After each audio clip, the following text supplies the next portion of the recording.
Hi everyone! We are almost at the end of spooky season, but before that I have another glow-in-the-dark book for you. This one is called Glow-in-the-Dark Spooky House. And kind of like our Clifford book, I'm going to read the page, and then if it is a glow-in-the-dark page, I'll show you the picture of it glow-in-the-dark. This one's a slightly different than the Clifford one in that not every page glows in the dark, every couple pages glow in the dark. Alright, well let's dive in and find out about the spooky house.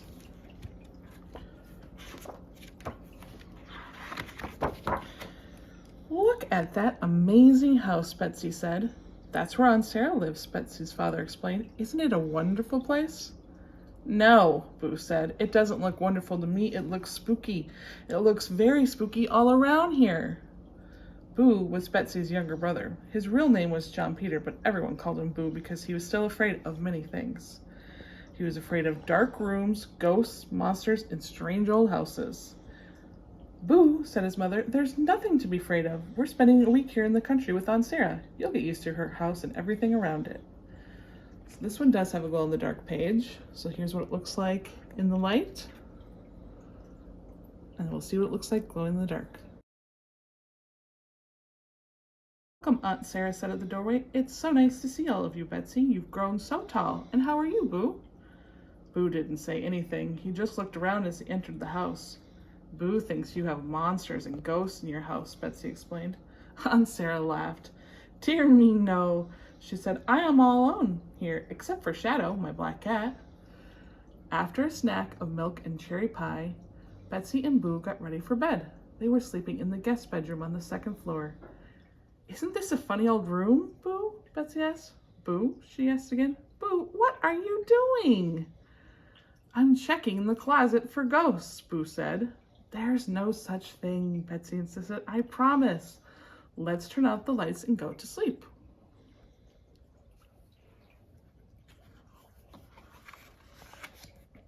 Boo climbed into bed, but before he turned off the lamp, he tucked his flashlight under his pillow.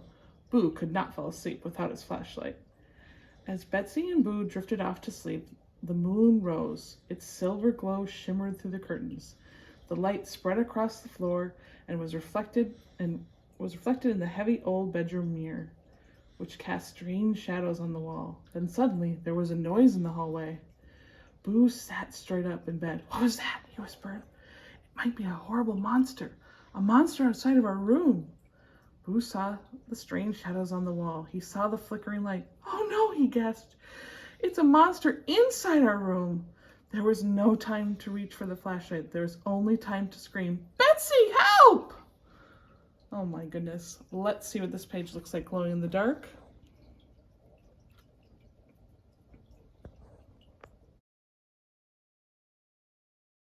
Betsy awoke with a start. She switched on the lamp. What's wrong? She asked. She didn't see anything strange. I guess I made a mistake, Boo said. Boo mumbled as he looked around the room. But just then, children heard noises overhead. Creak, scrape, tap, tap. Creak, scrape. Boo leapt out of bed. I've had enough of this house, he declared. I'm going to find Mom and Dad. Using his flashlight, Boo made his way down the long, dark hall. Betsy hurried after her brother. This is their room, Boo whispered. He stood in front of the door. It was open just a crack. Betsy knocked, but there was no answer. She knocked again. When there was still no answer, she took a deep breath and pushed the door open. Oh, what do you think might be in that room? Let's turn the page and find out.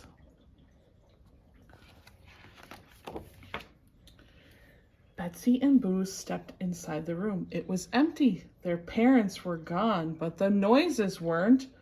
Hoo, hoo, hoo, they heard. A ghost, Boo screeched with fright. No, look, Betsy said, pointing to the window. Staring right at them through the glass was a large white owl. Its eyes were gleaming circles of light. But as the owl lifted its wings and flew away, the children heard more sounds overhead. Creak, scrape, tap, tap. Come on, let's find out what it is, Betsy said. Not me, Boo said, but Betsy had already taken the flashlight and was walking towards a steep staircase. Ooh, spooky. Let's see if it's even spookier glowing in the dark.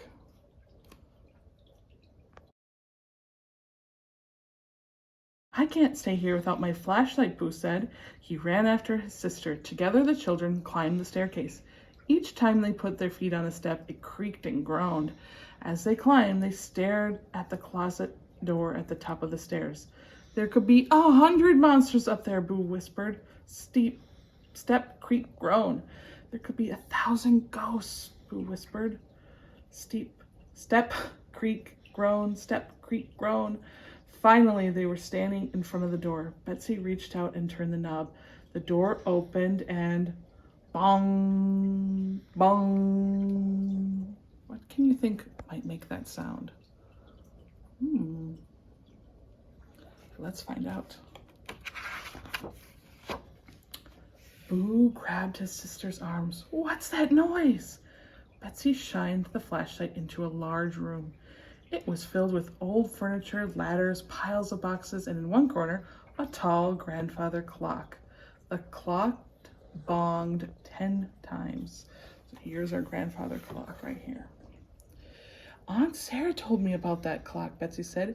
It's over 100 years old, and she winds it every week. Boo took one small step into the room to see the old clock, but when he put his foot down, something moved underneath. Then that something sprang high in the air. It shrieked, a long, piercing shriek. Both children screamed, "Help!" What can you see in this picture that might have shrieked by being stepped on? Maybe you can see it better, glowing in the dark. Betsy and Boo heard quick footsteps. A door at the far end of the room opened. The lights went on. Betsy, Boo, are you okay? Are you all right? It was their mother, father, and Aunt Sarah. A monster attacked us, Boo shouted. It jumped at us, and there are ghosts everywhere. We heard them creaking and groaning and tapping all over the house. Dear me, Aunt Sarah said. I think your monster was my shadow. Aunt Sarah held a small black cat in her arms. It looked even more frightened than Boo did. The creaking, groaning, and tapping was just all of us walking around this old house, Boo's father said. This spooky old house, Boo sniffled. But there are wonderful surprises, Boo's mother said. Inside the house and outside too. Come on. We can show you one right now. Ooh, what do you think might be the surprise? Let's find out. Betsy and Boo followed the three grown-ups. The door at the end of the large room led to a balcony. Look, their mother said, pointing up to the sky. The children could hardly believe what they saw. There must be 1,000,000 stars, Betsy said. But that's not all. Her father added, look down there. He pointed to the lawn in front of the house. 6 deer stood nibbling in the grass. Their soft white tails glowed in the starlight. No monsters anywhere. No ghosts, Aunt Sarah said. Just twinkling stars and nibbling deer. Aunt Sarah's house isn't so spooky, is it, Boo? Let's see what this looks like glowing.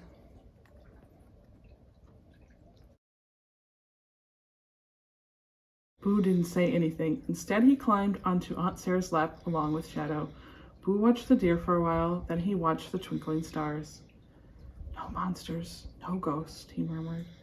Boo wrapped his arms around Shadow. Soon he was fast asleep, and he didn't even need his flashlight. So that was a fun story about sometimes when we're in the dark, our imagination can see things that aren't really there. When I was a kid, I used to always think I saw spooky shadows, and they were just my toys when I turned on the light. So sometimes things are spooky, seem spooky, but they're really not. I hope you have a lovely day, and I'll see you soon. Love ya. Bye.